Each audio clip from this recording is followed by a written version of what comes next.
moins bruyant que... Donc, Madame Pruneau, vous êtes sénatrice des Côtes-d'Armor.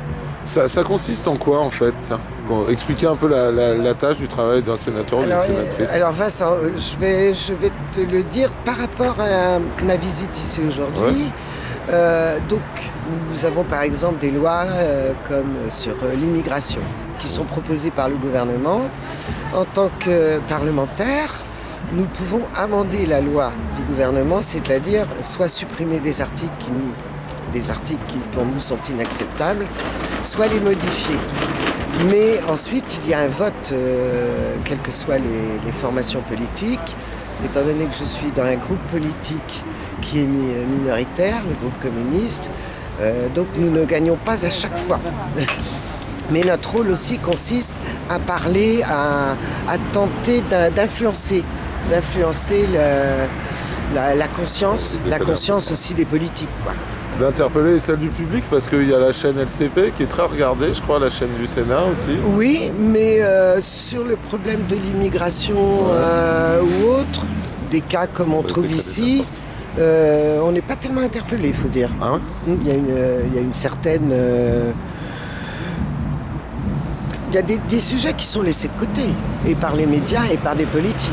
Tout à fait, comme ici, voilà. on a presque l'impression d'une invisibilisation. Tu vois, il y a l'artiste Soir, justement, qui a fait une grande autruche comme ça, pour parler peut-être d'une tendance à se mettre la tête dans le sable. Bah, bien sûr. Et alors, qu'est-ce qui a motivé ta visite aux Veillettes? Comment t'en as entendu parler Alors, écoute, je suis venue à Rennes cette année pour voir, j'ai visité le centre de rétention. Bon, ici, c'est un autre problème.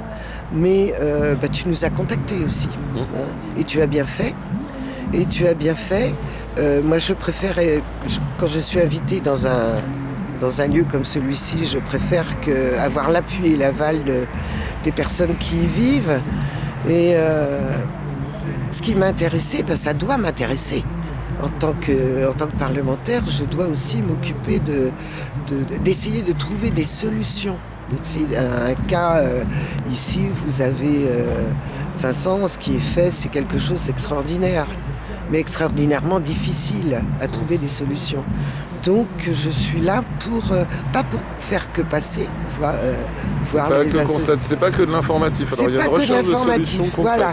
Okay. D'abord, il faut que je connaisse les problèmes J'ai vite compris quand même les graves problèmes qu'il y a ici et ailleurs. Mais enfin, je m'occuperai d'ici et je reviens dans 15 jours pour revoir les associations qui travaillent avec toi, avec le collectif, pour voir quelle action nouvelle et que moi, en tant que parlementaire, tout en respectant les lois actuelles, mais il faut au moins que les lois soient respectées, ne serait-ce qu'au niveau de l'accueil des migrants.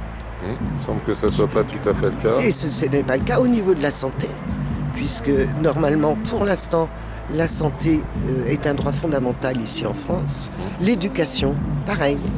L'école publique doit accepter les enfants. Donc, et se donner le moyen de les accepter. Parce mais bien que là, sûr, et se on donner, a vu par exemple les petits Biélorusses qui ont passé les tests, là il n'y a pas de place pour eux. Oui, mais bon, c'est à revoir ça. Peut-être, ils ont des classes surchargées, il y a certainement quelque chose. Je pense qu'il faut revoir la direction de cette école, quoi. J'ai vu le cas des deux petits, là, de 6 ans et 4 ans. Au moins, ils sont dans un environnement social sécurisant pendant ce temps-là. Donc non, c'est un devoir minimum pour nous. Et les parents un petit peu soulagés aussi, parce qu'ils sont très fatigués, les parents. Oui, je comprends. C'est un vivre comme ça, dans la rue. On ne peut pas se rendre compte que quand vraiment on discute, il faut être... Enfin, toi, j'ai l'impression, Vincent, par exemple, que tu vis presque avec eux tellement tu investis, quoi. Ouais, c'est le cas. Et c'est le cas, voilà.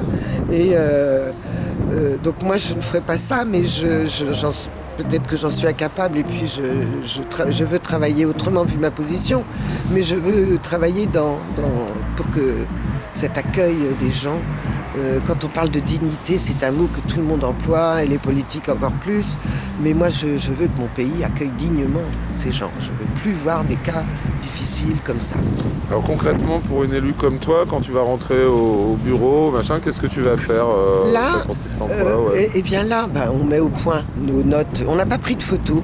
Hein. Ouais, On n'a pas voulu prendre de photos Bon, je pense que ce qu'il fallait, c'était d'abord que nous, on s'imprègne de ce qui se passe.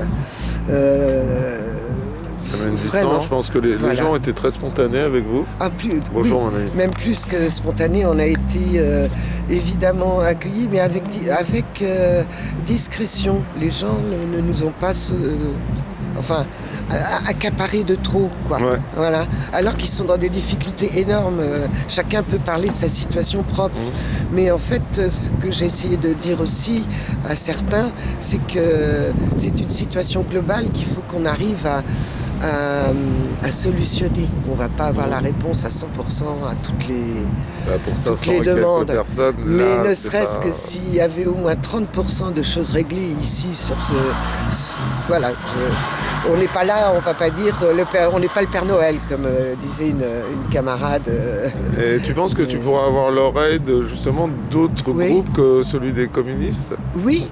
Ouais, oui, il y a des gens qui ont une écoute quand même au Sénat. Oui, parce qu'il y a des gens pour qui les droits humains, ça veut encore dire quelque chose. Même pour des gens de droite? Eh bien, j'en connais certains.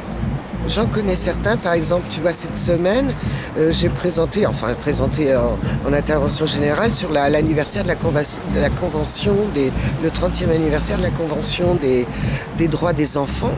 Oui. Bon, c'est un mot peut-être pompeux, mais non. Dedans, il y a des droits fondamentaux qu'on demande à respecter, dont ces enfants-là. dont là, lui, c'est un mineur qui n'a pas été reconnu mineur, le jeune homme. Voilà, mais ça, oui. Il faudra revoir. Bon, on a demandé, nous, notre groupe communiste, à revoir pour les fameux tests osseux. Mais on n'est pas les seuls. Et effectivement, quand on parlait de sensibilité de droite républicaine, historique chrétienne peut-être, non, moi je suis de Lamballe, je connais des gens à Lamballe qui ont cette sensibilité-là et ce sont des humanistes. Peut-être pas la même militantisme que nous, mais qui eux aussi prennent leur part. Un but de transformation sociale. Oui, tout à fait. Donc il faut aussi, c'est pour ça quand je te parlais de certaines écoles, il faut taper dans les deux écoles. Parce qu'eux aussi peuvent peut-être vous donner un coup de main. Tu as rencontré des gens de Sciences Po. Oui, on a des gens d'écoles d'architecture qui interviennent. Oui, c'est super. Même d'écoles de commerce. Oui, et ils sont intéressés pour nous voir dans 15 jours. Enfin, on va peut-être pas faire une grande assemblée, mais parce qu'il faut qu'on arrive à faire quelque chose de concret. Mais... Et le groupe Germinal est vraiment à nos côtés. Ça fait partie moi je suis toujours... moi, ça me fait toujours plaisir de voir des jeunes mobilisés, bien sûr. Donc il y a de l'espoir pour toi, que ce soit pour le lieu ou pour la cause des exilés en France et en Europe L'espoir, c'est dur. C'est pas tout à fait ce mot-là que j'emploierais. C'est-à-dire qu'il faut qu'on se batte un maximum pour régler au mieux des situations difficiles, quoi. Mais vraiment, tu sais, Vincent, pour que tout ça change, c'est carrément des changements de société, l'arrêt des conflits au Mali, que ce soit le Mali, Niger, Libye, Syrie. Il y a un rapport avec l'impérialisme derrière, assez direct. Les États-Unis qui maintenant dirigent la planète. Je parlais aussi de l'impérialisme français, parce qu'on oublie les résolutions de l'ONU sur nos territoires occupés, les îles Glorieuses. Moi, je suis un peu d'origine malgache, et il y a des îles que la France a toujours pas rétrocédé. Mais je parle pas d'impérialisme, moi, tu vois. Je parle, c'est plus large que ça. Moi, je parlerais un mondialisme exacerbé, dégueulasse, quoi. D'exploitation totale. Parce que l'impérialisme, quand on en parle, nous, on comprend. Militants, mais la population, les gens comprennent pas. Tu crois? Oui, je suis sûr, parce que on en connaît. T'as l'air d'aller au contact. Oui, mais ce qui compte, c'est parce qu'on va pas arrêter les conflits armés maintenant, mais il faut qu'on lutte contre les guerres, qu'on incite à anticiper. Il faut, tu vois, sur le climat, par exemple. Enfin, on va avoir aussi des exilés suite au climat, quoi. Et alors là, je conclurais bien sur le mois qui arrive, avec le vent qui se lève et la petite tempête bretonne. Le 5 décembre, il y a un grand mouvement de grève. Nous, on avait essayé d'initier des débats autour des retraites parce qu'on voit un rapport assez évident entre les migrations humaines, le vieillissement de l'Europe, une force de travail volontaire, des problèmes de cotisation. Il semble qu'il y a peut-être des solutions à l'équation dans les problèmes. J'ai l'impression que finalement, si on résolvait mieux l'accueil des exilés, les mouvements de population, on pourrait peut-être mieux s'occuper aussi des cotisations, des caisses de retraite et des solutions. Alors écoute, ben là tu me poses une petite colle, on va dire. Moi je ferai la grève aussi et mon équipe parlementaire aussi on sera aux manifestations nous, le 5 décembre. Mais le 5 décembre, en fait il va y avoir, il n'y aura pas que les retraites quoi. Il va y avoir aussi SNCF, il va y avoir l'éducation, il paraît même qu'il y aurait certains policiers, tu vois. Donc, les étudiants qui ont des bonnes raisons. Étudiants.